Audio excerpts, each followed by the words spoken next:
Or somebody been off the boat and just ain't said nothing. All right. So the next oxidation is potassium permanganate, KMNO4. Did y'all use that in GChem part 2? Didn't y'all have to do a reaction with that in Biz Wass's lab? Yeah. Did it turn your fingers purple when you touched it? Oh, I don't remember that. But I don't recall, to be honest. It's purple. It's a purple metal complex, and once you get it on you, it's very difficult to. You just have to wait for it to fade because it lasts for a long. I ruined a pair of, I think it was some Air Max. I dropped some on my Air Max, so they became my lab shoes because I ruined them. Because you can't wash that. If that gets in fabric, you can forget it. You can't remove it. But anyway, so potassium permanganate. Let me place this down here.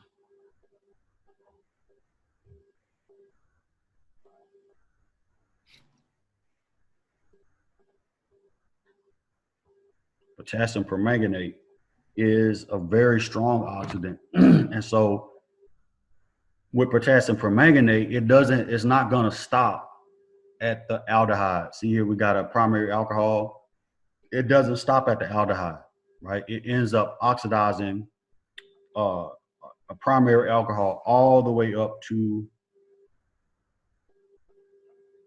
a carboxylic acid, right? That's the highest oxidation state that a carbonyl carbon can have, is to be bonded to 3 oxygens, right? So the potassium permanganate, if you use that, you have to be trying to make a carboxylic acid. You can't use it to try to take a primary to an aldehyde because it's going to over oxidize it. So it's what's called a superoxidant, right? But you look at what happened. My primary alcohol here is now a carboxylic acid on this side. Now that may sound trivial, but again, the functional group recognition, being able to recognize the functional groups, is the key to being able to understand like what's happening here, right? What do you think happened to both hydrogens here? Both of them got removed, didn't they? At some point in the mechanism. I'm not like certain about the exact mechanism of how this happens either. So we're not going to really discuss that part. It's a pretty complicated mechanism. So, and I don't want to overcomplicate something that's already probably feels like a ton of bricks being dropped. All right, but are there any questions about the oxidations? I have one about the last one. So Go ahead. You said so it has to be a 1' alcohol in order for this. Yeah, for the potassium permanganate. Yeah. Okay. Because otherwise, if it's secondary, you're just going to get the ketone, right? Yeah. Because it's once you take off that 1 carbonyl proton, there's no other protons left to take. Okay. Yeah. So if you use a secondary, you're going to get a ketone from this reaction. But if you use a primary, it's going to take it all the way up to the acid quickly. Like it's a very fast reaction too, because that's a really, really, really strong oxidant.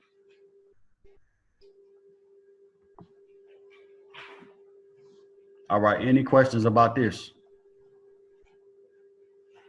About the oxidation part? No, sir. No? All right. Is it too overwhelming or is it all right now? Just want to make sure. It's okay right now. It's all right. It's okay. All right, good. That's what I want to hear. Y'all smart anyway though, so I was expecting y'all to be okay. This has been a good class.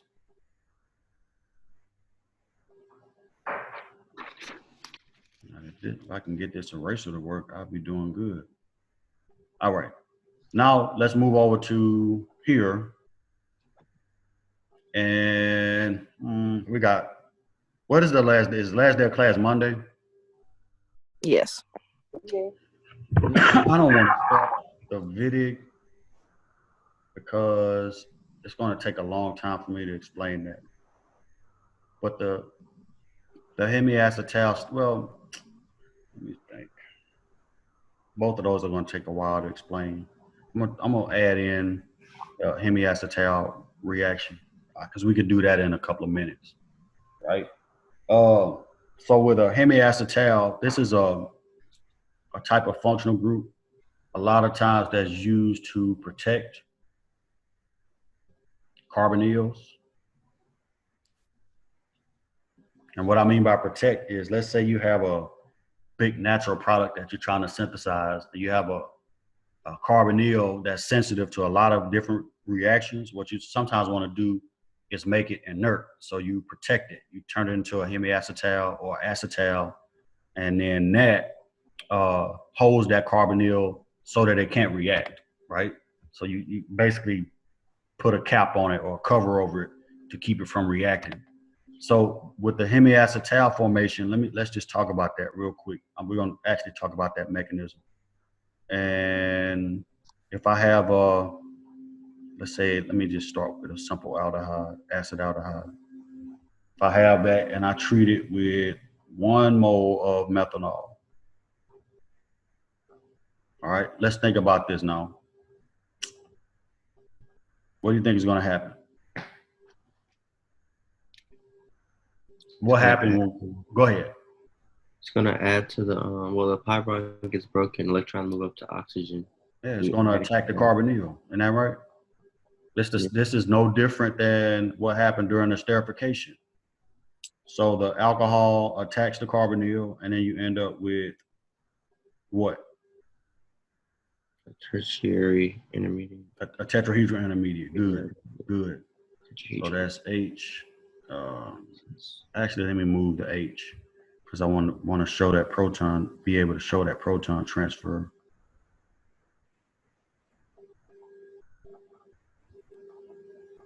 Is that right? If I add methanol to that carbonyl, is that what the intermediate will look like? Yes.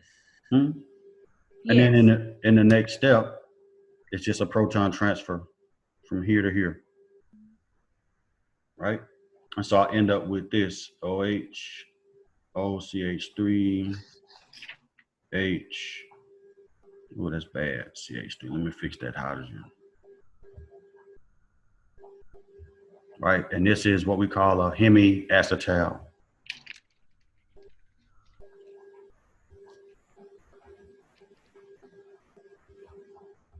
This is what we call a hemiacetal, right? So the hemiacetal is what you get when you add 1 mole of alcohol. And if you add a 2nd mole of alcohol, you get the acetal. But the acetal starts from the hemiacetal.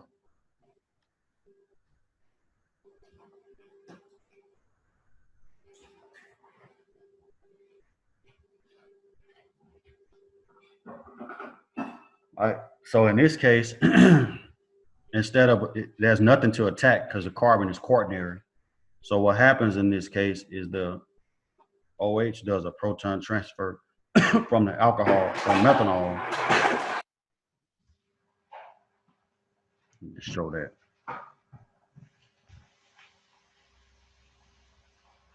Right, so you do a proton transfer first, like so. So the acid, so 1 mole of alcohol is gonna give me the hemiacetal. If I add in a 2nd mole, I'm gonna write that here, that this is my 2nd.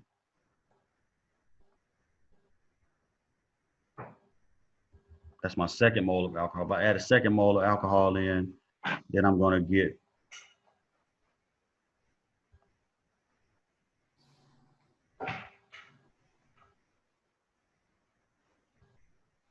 this as an intermediate. And then OCH3 minus is kind of floating around in solution, waiting to do something. All right, and it has, let me put the long pairs in. All right, so how would you get rid of water? And there's no wrong answer. Well, there's a wrong answer, but there's 2 ways to do it. Yeah. What do you think?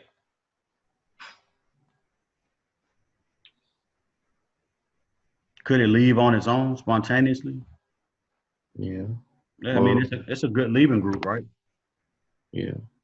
So let's just do that. Let's do it that way. There's another way too, but I'll leave it and we'll come back to it. So then from that, we're gonna get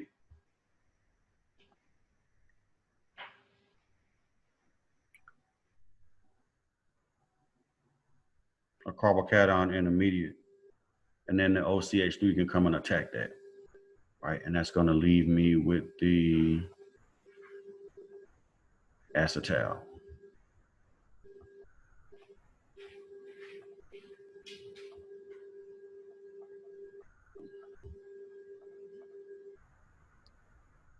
All right, so with the hemiacetal and acetal, 1 mole of alcohol is going to give you the hemiacetal. If you add in a second mole, it's going to give you the acetal. But the acetal formation begins at the hemiacetal. You can see that right here. Right, it doesn't start all over again from the beginning.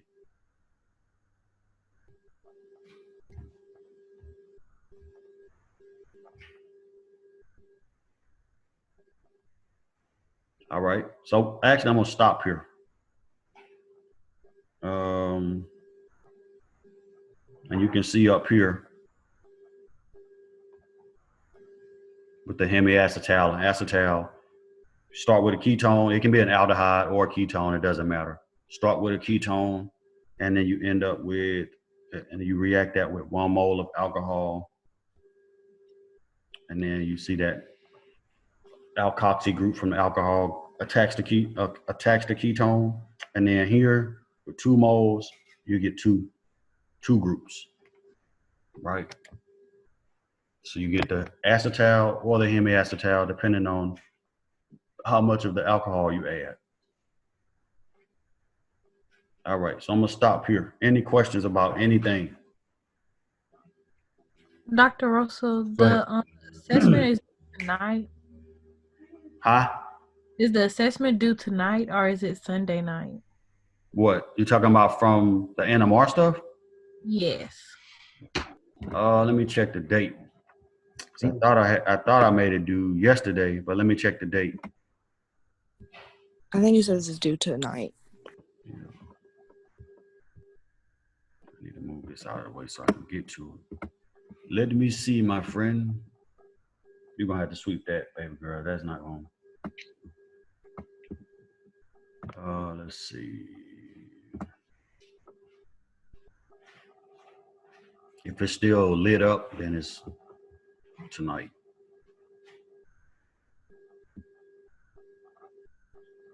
Y'all talking about the homework assignments? Nah, the last assessment from NMR. Yeah, it's due Friday, tonight, 11:59. Yeah. You talking about assessment 5 is due at 12:59, isn't it? I mean 11:59. Yes. Dr. Russell, are those 2 NMR worksheets due tonight at 11:59 as well? Only one of them is due. Remember, we said that we're only turning in the one from the PowerPoint that we worked on. I opened the other Okay, one up. thank you. Yeah, I opened the other one up so you can see it and look at it, but we're not turning that in for points. Only the one that's let me show you. And we have till tomorrow to turn in the worksheets? Yeah. Okay. You say, can you? Yes. Why you need till tomorrow and we already filled it out? Because I have stuff I need to do first, Dr. Russell. Oh, you got to do something first, huh? Oh, okay.